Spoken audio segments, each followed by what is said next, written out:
So I just wanted to speak to you a little bit about the programme, really. The programme looks at the connection between the mind, the body, behaviour, relationships and future direction, because trauma can affect not only how people feel and function now, but also what they believe is possible for their future. The Breaking the Cycle Cleaner Living Therapy Programme is now CPD accredited, and that was only made available to us because someone donated £1,500 to us to enable us to do that bit of work. But with that accreditation comes credibility for other people. I've always known it's a credible course.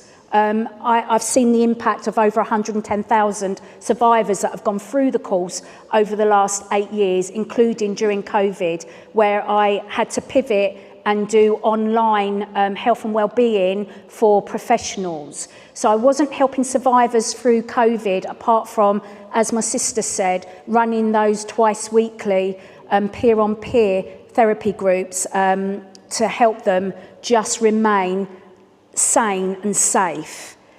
So the 8-week programme is designed for in-person delivery because boundaries, trust and the shared experience of being together in the room matters. What really truly matters is this programme recognises the wider picture. Many people are often offered support for one presenting issue at a time, but as you know, trauma affects multiple areas of a life. The programme is about looking beyond the symptoms to understand what sits beneath. It's also designed to complement, not replace, existing support. Specialist support. It bridges the gap between understanding trauma and applying that understanding in real life.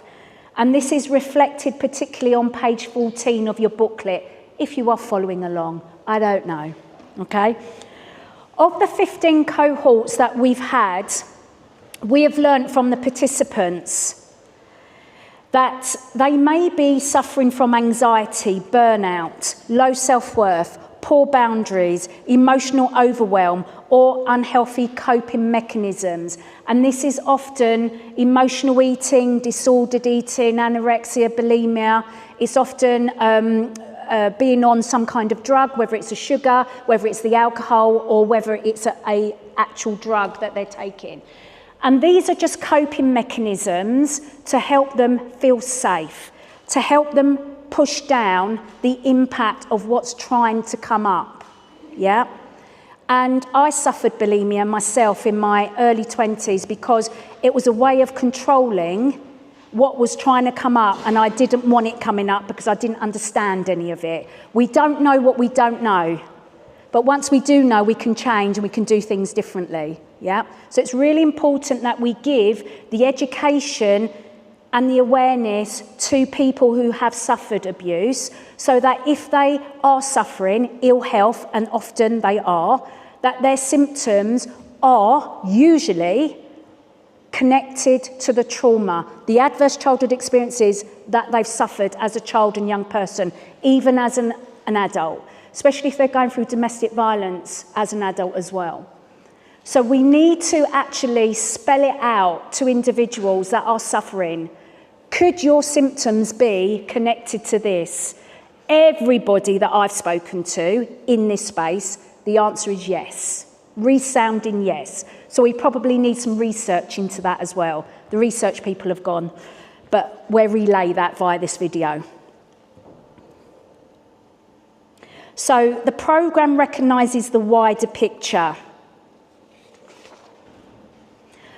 Participants come from all walks of life, and some are survivor practitioners, survivor professionals. Some don't even acknowledge that they are a survivor just because they just don't know. They just know they've been through this stuff, they've got this impact, they're now stuck in their lives and they want a solution. They want a way forward. They want to feel at peace. They want to feel like they are worthy, and they want to feel that they deserve a normal everyday life, whatever normal is. We also acknowledge that survivor-led spaces matter. At the core of this programme, we are helping people rebuild their health, their confidence and their independence. And the participants will tell us that they feel seen in a different way and that the programme helps them make sense of themselves with less shame and more compassion. And again, this is all set out in the booklet on page 11. The support model we provide does not end at the end of week 8. It's ongoing peer support. I've had nightmares about this word, gang. Alumni. Is that how you pronounce it? Alumni. I don't know, but that's it. The people that have been with me for years, yeah, they have ongoing support, connection and masterclasses and meetups. So it's not just the 8 weeks, 28 hours of in-person learning and reflection that they do with us. When I think about rebuilding lives, I often think of the jigsaw, and that is why it is in all of our, well, it's our logo. It's even on my wrist. It's not about perfection or instant transformation. It's about beginning to understand themselves more clearly, feel less alone, build healthier boundaries, reconnect with themselves and develop more hope for the future. Now, we know we have built something real. It's grown over time. It's grown with people's input into the programme. We've now reached that accreditation milestone, and the next step for us is evaluation. And this is to create the foundations for funding, collaboration, and safe national growth in the future.